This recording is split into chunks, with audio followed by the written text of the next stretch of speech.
para o editor. Ele escreveu, emitiu o original para o editor, e aí o editor vai, quando ele recebe esse original, ele vai passar para o revisor, que vai revisar. Aí a atividade de revisar, quem revisa não é o editor, não é o escritor, é o revisor. E nesse exemplo aqui ele só faz isso, né? E aí quando ele revisa, ele vai passar para cá, para o editor, e o editor vai analisar como foi feita a revisão do revisor. O revisor revisou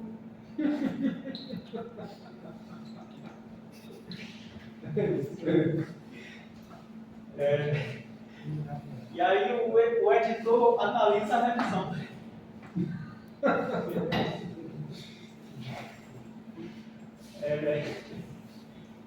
E aí, quando ele analisa, pode ter vários fluxos, no caso aqui, 2 fluxos. Se tiver erro, o escritor vai ter que fazer uma mudança desse erro para que seja corrigido. E se for aprovada a revisão, ele vai para aprovado. E a impressora é que vai imprimir. E se for para a correção, depois vai para onde? Se for para a correção, ele volta para o revisor de novo, revisar de novo. É um fluxo aí, nesse caso aqui é um fluxo de até que seja finalizado. Vou dar uma pergunta para a galera aí.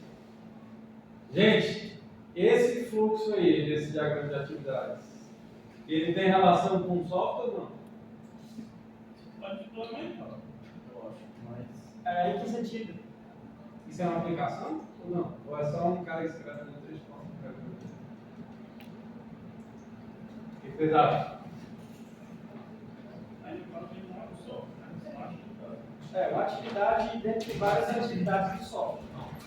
Não, quero dizer, isso aqui pode ser descrevendo atividades a serem realizadas no software. Ou não, atividades que não envolvem, que não pode não ter relação com o software. É o processo de escrita de um livro. É o processo convencional. Pode Convencional. O cara vai pegar um livro que vai escrever na mão. Esse exemplo é um exemplo de um processo convencional, de um processo de não de um software. Você pode ir lá escrever à mão, passa para o revisor, revisa na mão, devolve para ele na mão. Mas esse processo pode ser Corrigiu, no final, volta numa impressora lá. Entendeu? Isso. Não tem relação com o software. Pode ser processo sem relação com o software.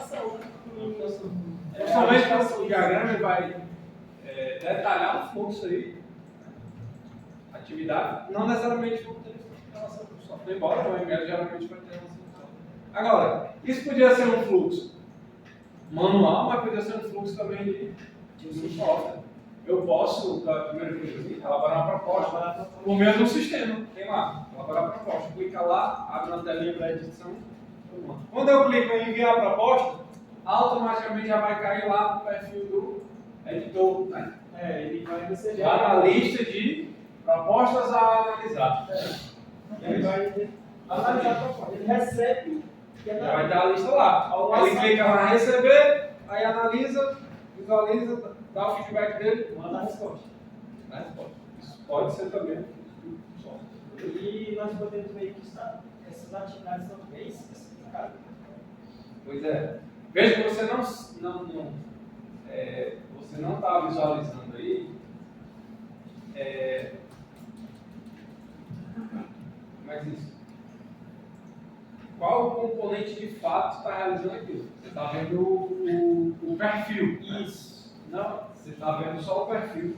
Mas você não identifica qual objeto no exemplo. Então, essa é uma característica do diagrama de atividades. Ele se assemelha com o que? Vocês vão fazer essa comparação? Dos diagramas de estados. Diagrama de estados e o de sequência? Sequência. Não. Então, podem ser. Mas eu confesso que eu não fiz totalmente de estados. Vou fazer a comparação depois do diagrama de estados. Mas é isso. Inclusive, um dos itens que é importante aí é entender esse fluxo, ou seja, atividades que você pode realizar. É como se fosse um detalhamento maior de uma funcionalidade, ou um diagrama desse pode até envolver